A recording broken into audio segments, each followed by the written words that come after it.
Gotta get away from cars playing music so I don't get a copyright claim.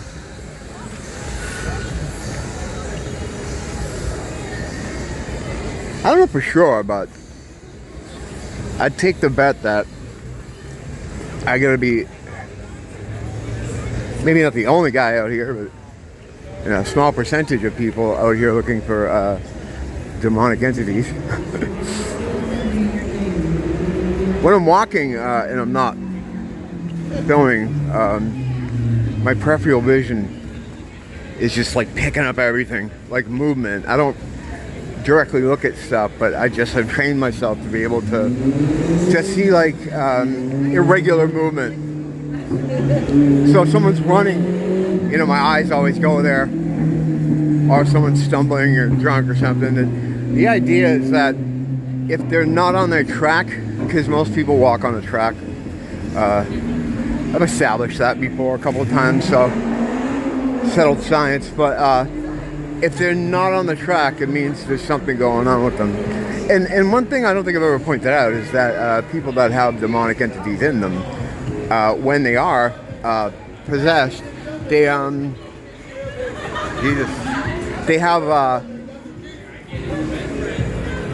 they also are like players, you know, like they're also aware, you know, because they have something in them. Even though it's demonic, it's not like just like a regular robot program running scripts, which is like what you get a lot of people around you most of the time, you know. I don't like going through too heavily crowded places when I'm filming, but I don't know, give you a look at what's going on up here.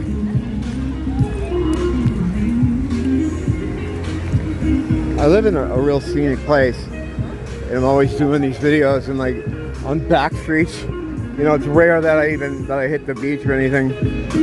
Oh, this guy was playing the Mario theme one day out here when I was getting all the Mario stuff, the, you know, synchronicities.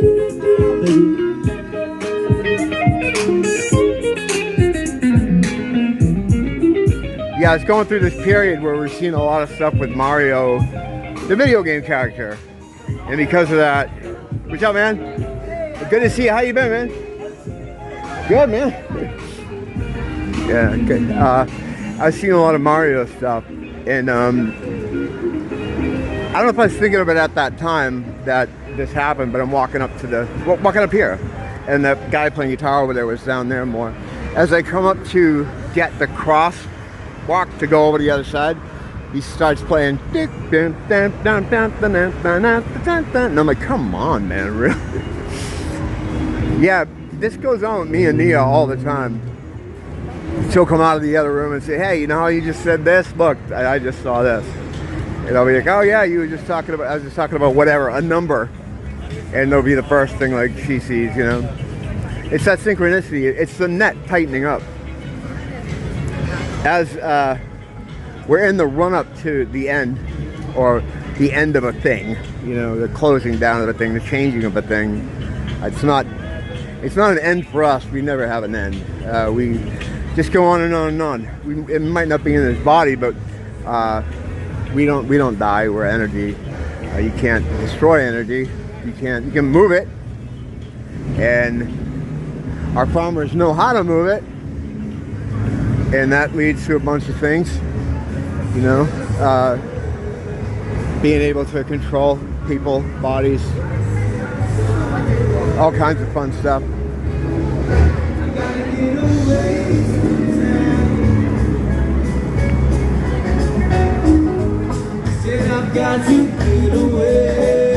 That's another possible content strike. It's okay though. The content strikes, they're not content strikes, they're copyright claims. I just ignore them because they don't do anything. They don't really matter because I'm not monetized in any way, you know. So I think that's all it is. I think that's all they do is try to claim any monetization, but I don't have anything monetized, you know. There's no way I will, because I'm never gonna you know, start just talking about normie subjects. But on the music page I have, the music page I started, you know, I could try to build that thing actually. It's basically just this, you know, but I'm talking about album reviews and things, like I do sometimes on this channel. I just made one that's solely dedicated to that. It doesn't mean I'm going to be able to escape anything as far as naughty words, because it's still me talking. I don't try to, but I mean, this last one I wasn't trying to do anything anyway. You just don't know. But yeah, I've noticed since they hit me for that week and I had the week off, the views have just dropped off on my new stuff. And even though I never had a large viewership, I was at a point before this banning where every time I drop a new one, the people that would regularly watch me would all show up, see it, and comment on it. And you know, as soon as I post something, I'd see a comment coming in. That doesn't happen, or it hasn't happened since I've come back, because I think, you know, with the third ban, which is what I got here. Do I need to go over all this stupid shit? Who cares? No one cares. But all I'm saying is that I've seen a drop off in activity, and that's what they want to do. That's what they're trying to do. You know, they want to say that, you know, they support free speech or something, but there's no such thing as free speech. We've never had free speech. You know, that's not, so it's trying to argue for it or fighting for it is meaningless because it doesn't really exist. It never did. All these freedoms we think we have are inherent, you know, or in our Constitution. You know, you used to hear like, I used to get upset when people were like, oh, it's just a piece of paper. I'm like, no, it's the foundation of our country. Now, you know, it's just a fucking piece of paper. It doesn't mean anything. It's just something there to make us think that we have some kind of control over our own destiny, and we really don't. That's a giant pineapple lit up. Yeah, I don't know why that sidetracked me, but yeah, we don't have anything like free speech. Odyssey VR. I don't understand what this place is. It's like you can go in and I think VR video games. It's like an arcade, I guess, for VR stuff. I don't know. I've never into the VR thing. I've never gone into it. I don't like the idea of having a big thing on my head. You know, every time they try to talk about how that's going to be the future of some kind, I don't see it, man.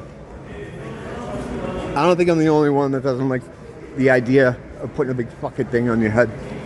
You know, maybe for like a couple games or something to check it out would be fun, but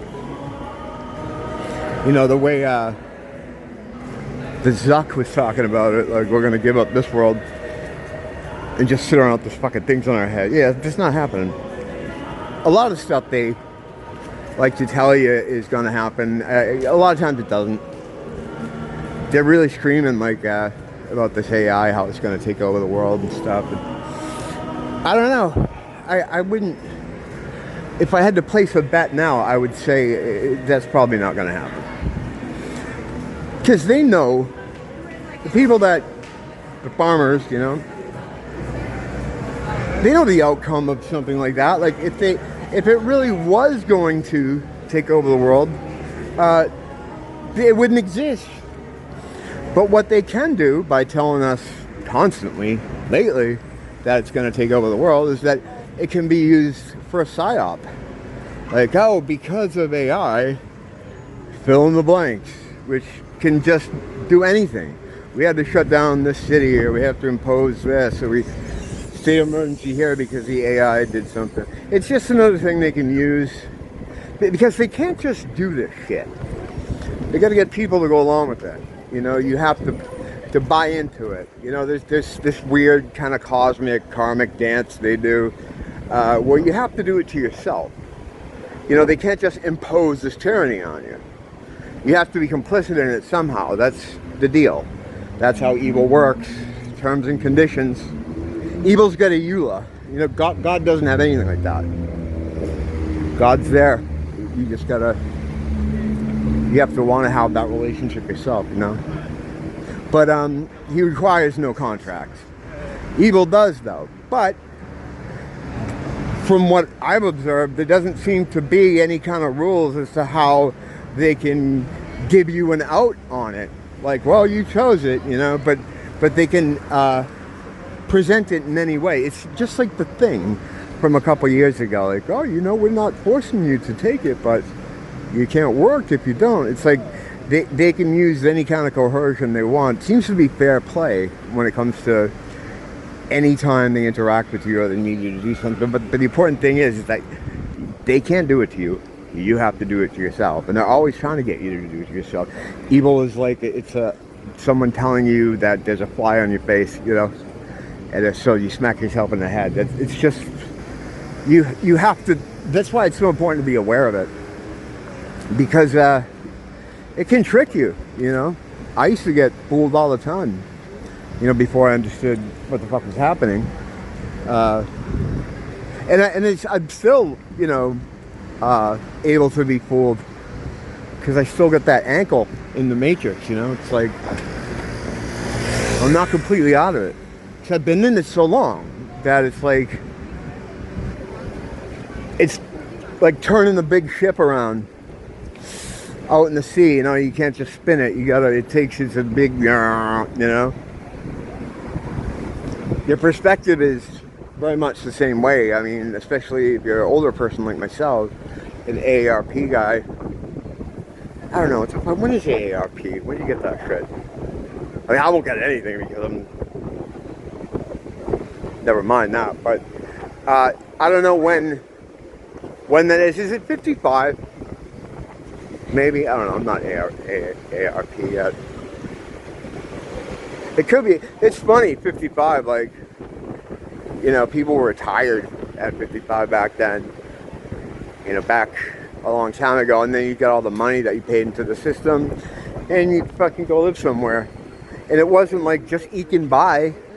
If you had not even a really good job, but just a fairly average job, you know, there was a time in this country, post-World War II, where, you know, you could buy a house and have a couple cars, and when you're retired, you know, oh, we're retired now, we're gonna go live down in Florida, we're gonna play golf. That doesn't happen. That hasn't happened in a long time.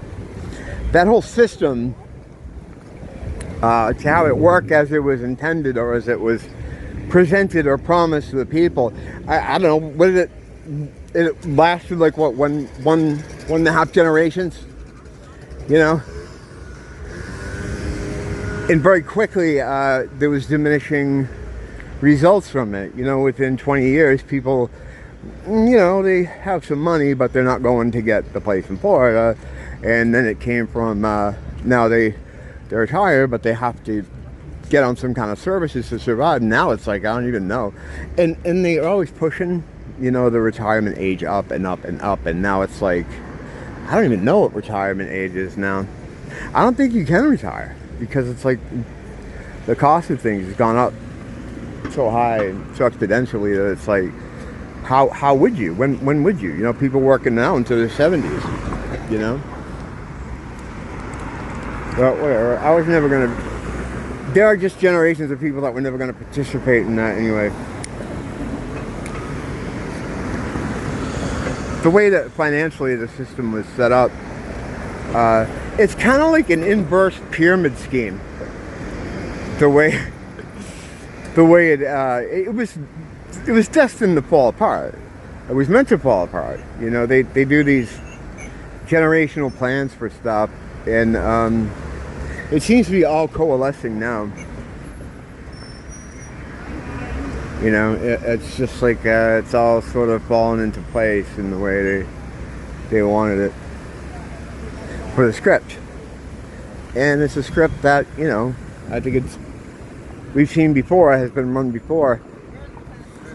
The other day I was thinking about how we're just one of the the snow globes in the muffin pan, and how there are other snow globes, and perhaps things come from the other snow globe. And I think this snow globe runs this same script, and perhaps one of the other snow globes, one of the other parts of the muffin pan, they have their own script that they run. So, and it just repeats. It repeats. You know, they do a reset, and then it starts all over again. And you have the Crimean War again, and you have Hitler again, and you have all these things again. It just runs that way. You know, probably different people portraying these historical figures, but I mean, I don't even know how far back you have to go. Because for our area here, in our situation here, the late 1800s, there was some kind of reset to the area. Every city, every like major city, had some kind of crazy fire or some kind of crazy like earthquake or some disaster that seemed to wipe out everybody. And then there were the orphan trains bringing new kids, new people in, and then all those creepy photos of those empty cities with new residents walking around with their suits on and that look all bewildered, like they weren't from there, you know? So maybe there are mini resets within the reset. You know, that while they destroyed a lot of cities and stuff there, I don't think it was the big fire and brimstone thing that caused a lot of those buildings to basically become mountains that you find out out on the other side of the Mississippi. So there's scripts that go on, and maybe there are smaller resets, and then you get the larger resets. And I don't know which one we're heading for now, but hey, why do I have lines on my screen? I just noticed one. Look, I've been trying to keep my eye on my screen so I don't get thumb cam. But there's like a grid right now. The thing is, I change phones so often that when I get a new one, I just kind of go into what I normally do, and I don't kind of learn how to use the one I have. And they always like to change shit just to fuck you up a little bit. You know, just so they can justify you having to buy another one the next year. It's fucking madness. I'm going into old man territory here, but I remember when I loved the idea of just dumping my PC, you know, like 10 years ago. I'm like, God, I don't need all this shit anymore. Just do it all on my phone and save a lot more money. Fuck, that phones are what, $800, $900. That, you know, my father-in-law just got one for $1,200. And guy's like 80 something. It's like, what? Why is he? I don't even need a $1,200 fucking phone. Whatever. Yeah, I am old man yelling at cloud at this point, so I should probably let you go. No demons. I have my bag with me too. My little man purse, whatever, with all my supplies in it in case I come across anything. But you know, sometimes it's a double, and sometimes it's a strikeout. Tonight we had a strikeout, but I'm here every day, so maybe tomorrow. Hopefully we'll all be here every day for a long time to come. Or at least until Jesus returns with a big ass sword. Takes care of a lot of these motherfuckers. Don't blame the teacher, blame the school.